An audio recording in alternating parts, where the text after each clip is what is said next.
Hello दोस्तों, मैं विनय कुमार आपका बहुत बहुत स्वागत करता हूं स्कॉलर्स निर्वाणा में। दोस्तों, आज मैं आपको पढ़ाने वाला हूं बहुत ही इम्पोर्टेंट टॉपिक, और टॉपिक शुरू करने से पहले मैं आपको एक विशेष जानकारी देना चाहता हूं।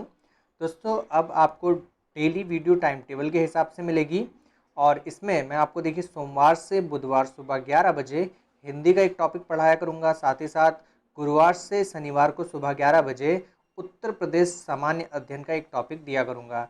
ये जो टॉपिक होंगे ये हमारे यूपीएसआई के होंगे। इसके बाद सोमवार से मंगलवार दोपहर 2 बजे आपको फिजिक्स का एक टॉपिक मिलेगा। गुरुवार और बुधवार को आपको केमिस्ट्री का एक टॉपिक मिलेगा। शुक्रवार और शनिवार को आपका बायोलॉजी का टॉपिक होगा। और फिर इसके बाद आपको शाम को 6 बजे सोमवार से मंगलवार आपको हिस्ट्री का, बुधवार और गुरुवार पॉलिटी का, शुक्रवार और शनिवार ज्योग्राफी का एक टॉपिक मिलेगा। और इस तरीके से हम संडे की क्लास स्पेशल क्लास रखा करेंगे। आपको मैथ्स के भी वीडियो मिलेंगे, उसके लिए आपको टाइमिंग अलग से बता दी जाएगी। दोस्तों, अगर आपको ये जो वीडियो अच्छी लगी हो तो प्लीज़ आप इसको लाइक कीजिएगा, साथ ही साथ चैनल को सब्सक्राइब कर लीजिए। दोस्तों, अब पढ़ते हैं अपना अगला टॉपिक।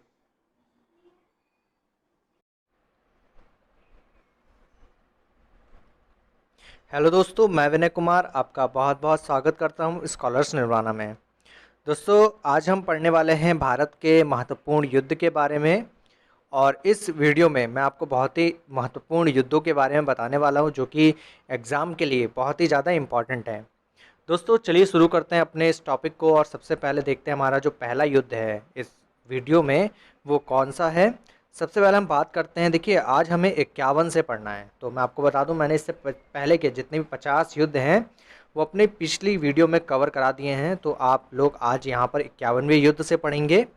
सबसे पहला हमारा जो युद्ध है ये हमारा तालीकोटा का युद्ध, और इसको एक और नाम से जाना जाता है राक्षसी तंगड़ी का युद्ध। किस नाम से जाना जाता है? राक्षसी तंगड़ी का युद्ध। और बहुत ही इम्पॉर्टेंट युद्ध रहा है ये। दोस्तों, इस युद्ध में होता क्या है कि जो मुस्लिम संघ होता है वो विजयनगर साम्राज्य पर आक्रमण कर देता है।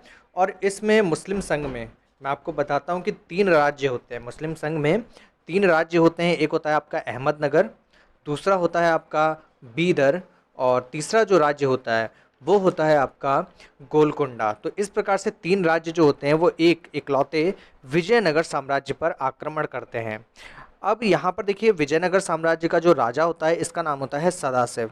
ठीक है, तो याद रखिए, ये भी क्वेश्चन पूछा गया है कि विजयनगर के किस राजा के समय में मुस्लिम संघ ने आक्रमण किया था। तो देखिए, सदाशिव राय यहाँ पर राजा है, और इसके समय में महासंघ जो था मुस्लिम संघों का उसने आक्रमण किया, और यहाँ पर बहुत ही भयंकर युद्ध होता है, जिसके फलस्वरूप जो विजयनगर साम्राज्य होता है यहाँ पर हार जाता है। विजयनगर साम्राज्य बहुत बुरी तरीके से हार जाता है। अब होता क्या है, देखिए विजयनगर साम्राज्य पर मुस्लिम शासकों ने क्या करा है, यहाँ पर आक्रमण करा है, जिसके फलस्वरूप अब सब कुछ तहस नहस हो चुका है। तो अब यहाँ पर बिल्कुल एक तरीके से, बिल्कुल पूरी तरीके से ये जो विजयनगर साम्राज्य था ये पतन की ओर चल दिया। और आप देख सकते हैं ये जो आक्रमण हुआ था ये हम्पी शहर में हुआ था, और हम्पी शहर के जो वास्तविक खंडर हैं ये अभी भी मौजूद हैं। तो इस प्रकार से इसको तालीकोटा का युद्ध या राक्षसी तड़ंगड़ी का युद्ध भी कहा जाता है। और ये युद्ध कब हुआ है? 23 जनवरी 1565 को हुआ है। कब हुआ है? 23 जनवरी 1565 को ये युद्ध लड़ा गया है। इसके बाद हमारा अगला युद्ध है, ये भी बहुत ही इंपॉर्टेंट युद्ध है। इसको कहते हैं हल्दी घाटी का युद्ध। हल्दी घाटी का युद्ध मुगल सम्राट अकबर के बीच में और महाराणा प्रताप, जो सिसोदिया वंश के शासक थे महाराणा प्रताप, इनके बीच में हुआ था। और इसमें आक्रमणकारी के रूप में जो अकबर का सेनापति होते हैं मान सिंह, राजा मान सिंह, ये आक्रमण करते हैं। अब देखिए क्या होता है, यहाँ पर आक्रमण होता है अकबर के कहने पे, और महाराणा प्रताप यहाँ पर क्या होता है, बहुत ही मतलब चालसाजी वगैरह वगैरह से आप कह सकते हैं कि हार जाते हैं इस युद्ध में। और फिर इस प्रकार से यहाँ पर जो ये युद्ध होता है वो भी कौन जीत जाता है? अकबर जीत जाता है। अब आपको मैं बता दूं कि देखिए, आपसे क्वेश्चन कैसे पूछता है एग्जाम में, सबसे पहले आपसे पूछ लेता है कि महाराणा प्रताप किस वंश के थे। तो याद रखिएगा सिसोदिया वंश के थे, और इनके जो पिता का नाम था वो था राणा उदय सिंह। क्या नाम था? राणा उदय सिंह। और महाराणा प्रताप का जन्म राजस्थान के कुंभलगढ़ में हुआ था, 9 मई 1540 को हुआ था। और ये बातें मैं इसलिए आपको बता रहा हूँ क्योंकि देखिए, आपको अकबर के बारे में सब पढ़ाएंगे, ठीक है, पर महाराणा प्रताप के बारे में कोई नहीं पढ़ाएगा। तो इसलिए मैं आपको बता रहा हूँ, ये जानकारी दे रहा हूँ कि 9 मई 1540 को महाराणा प्रताप का जन्म हुआ था और इनके पिता का नाम क्या था, उदय सिंह था, और इनकी माता का नाम था जयवंता बाई। क्या नाम था, जयवंता बाई। तो इस चीज़ को भी याद रखिए, जयवंता बाई इनके माता का नाम था। अब यहाँ पर देखिए क्या होता है, इनका राज्याभिषेक भी होता है 1572 में, इनका राज्याभिषेक हो जाता है, 1572 में राज्याभिषेक हुआ है महाराणा प्रताप का। और यहाँ पर देखिए क्या होता है, एक क्वेश्चन ये पूछा जाता है कि महाराणा प्रताप जिस घोड़े पर बैठा करते थे उस घोड़े का नाम क्या है। तो देखिए महाराणा प्रताप का जो घोड़ा था इसका नाम था चेतक, ठीक है, चेतक नाम था, इसको याद रखिए। इन्होंने अपनी राजधानी चित्तौड़गढ़ को बनाई थी, किसको बनाई थी, चित्तौड़गढ़ को। तो इस तरीके से ही क्या होता है, यहाँ पर महाराणा प्रताप के बारे में आपको मैंने थोड़ा सा इंट्रोडक्शन दिया है, आपको मैं पूरी वीडियो में महाराणा प्रताप के बारे में भी बताने वाला हूँ। और इसके बाद जब ये हल्दी घाटी का युद्ध होता है तो महाराणा प्रताप कि मतलब राजा मानसिंह से, जो अकबर के सेनापति होते हैं, इनके बीच लड़ाई होती है। कब होती है लड़ाई, 18 जून 1576 को ये युद्ध होता है। इस युद्ध में महाराणा प्रताप सिंह पराजित हो जाते हैं और महाराणा प्रताप की मृत्यु जो होती है 9 जनवरी 1597 में, 9 जनवरी 1597 को हो जाती है। तो इस प्रकार से यहाँ पर क्या होता है, यहाँ पर ये युद्ध समाप्त हो जाता है। फिलहाल इस युद्ध में महाराणा प्रताप मारे नहीं जाते हैं, वो यहाँ से युद्ध छोड़कर चले जाते हैं या भाग जाते हैं, हम कह सकते हैं। फिर इसके बाद क्या होता है, अगला जो युद्ध है यहाँ पर काबुल का युद्ध है। काबुल का युद्ध हुआ है 1581 एडी में, 1581 ईस्वी में हुआ है। इसमें अकबर का युद्ध हुआ है मिर्ज़ा हाकिम से। किससे हुआ है, मिर्ज़ा हाकिम से युद्ध हुआ है और यहाँ पर अकबर इस युद्ध को जीत लेता है। इसके बाद है अहमदनगर का युद्ध, और अहमदनगर का जो युद्ध है ये भी बहुत ही ज़्यादा इम्पॉर्टेंट युद्ध है। इस युद्ध में अकबर के सामने, ठीक है, अकबर के सामने कौन है, चांद बीबी, और ये बहुत ही इम्पॉर्टेंट युद्ध था। कौन सा युद्ध है, अहमदनगर का युद्ध किस किस के बीच में हुआ है, अकबर और चांद बीबी के बीच में ये युद्ध हुआ है। और यहाँ पर क्या होता है, चांद बीबी इस युद्ध में हार जाती हैं और अकबर इस युद्ध को जीत लेता है। तो 1600 में हुआ ये युद्ध और बहुत ही इम्पॉर्टेंट है ये युद्ध भी। फिर इसके बाद आपको और भी ऐसे युद्ध के बारे में बताऊंगा जो काफ़ी ज़्यादा इम्पॉर्टेंट थे।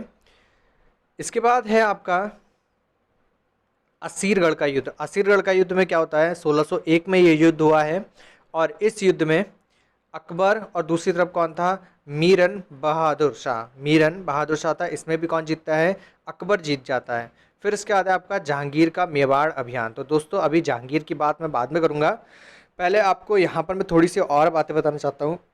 जैसे कि आपको यहाँ पर देखिए असीरगढ़ का युद्ध दे रखा है और यहाँ पर क्या दिया था, अहमदनगर का युद्ध दिया है। फिर काबुल का युद्ध है, हल्दी घाटी का युद्ध है, यहाँ पर तालीकोटा का युद्ध पड़ा, और कल की वीडियो में हमने अकबर के द्वारा देखिए ये पढ़ा था मालवा का युद्ध, ये लड़ा गया था अकबर और बाज बहादुर के बीच में, ठीक है। और यहाँ पर एक तिलवाड़ा का युद्ध है, ठीक है, यहाँ पर हमने बैरम खान के साथ देख लिया था। फिर पानीपत का दूसरा युद्ध है, ये अकबर और हेमू के बीच में लड़ा गया था। दोस्तों आपको यहाँ पर एक चीज़ मिसिंग देता है जो ज़्यादातर आपको किताबों में नहीं दिया जाता है, वो मैं आपको बताने जा रहा हूँ। जैसे कि आपने यहाँ पर देखा कि अकबर का बाज बहादुर के साथ युद्ध हुआ और ये युद्ध हुआ था रानी रूपमती की वजह से। रानी रूपमती बाज बहादुर की बहुत ही सुंदर पत्नी थी, जिसके प्रति जो अकबर होता है वो उसे देखने के प्रति, सेम अलाउद्दीन खिलजी की तरह देखने के प्रति यहाँ पर ये युद्ध होता है और बाज बहादुर इस युद्ध में बहुत बुरी तरीके से हार जाता है।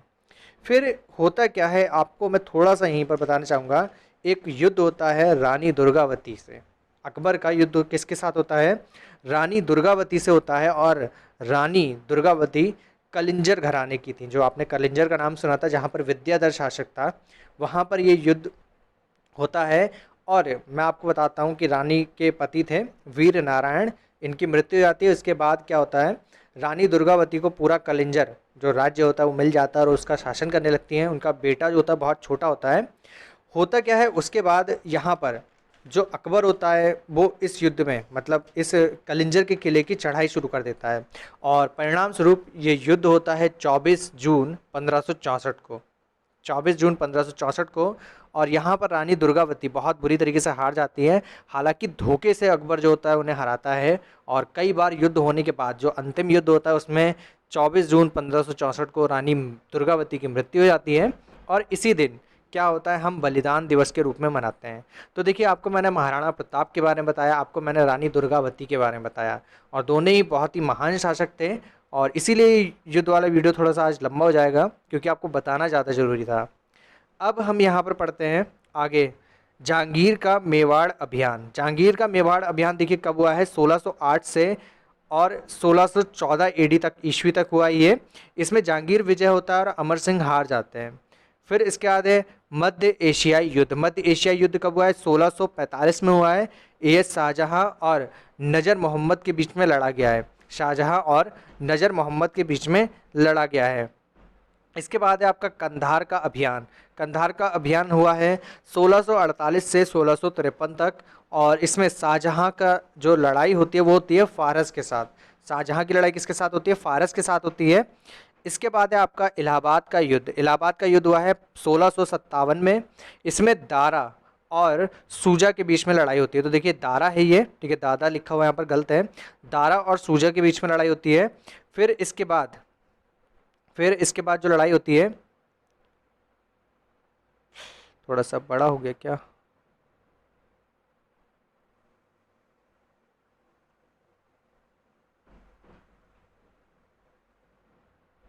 ठीक है।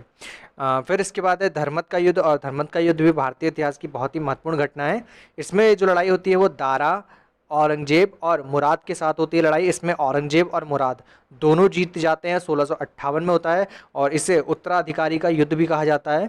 फिर इसके बाद है आपका सामूगढ़ का युद्ध। सामूगढ़ का युद्ध देखिए कब हुआ है, 1658 में हुआ है, और इसमें भी दारा, औरंगजेब और मुराद तीनों लड़ाई करती है, और इसमें भी कौन जीतता है, औरंगजेब और मुराद लड़ाई में जीत जाते हैं। फिर इसके बाद अगली लड़ाई होती है देवराई का युद्ध। देवराई का युद्ध औरंगजेब और दारा के साथ होती है। देवराई की युद्ध किसके साथ होता है, औरंगजेब और दारा के साथ होता है।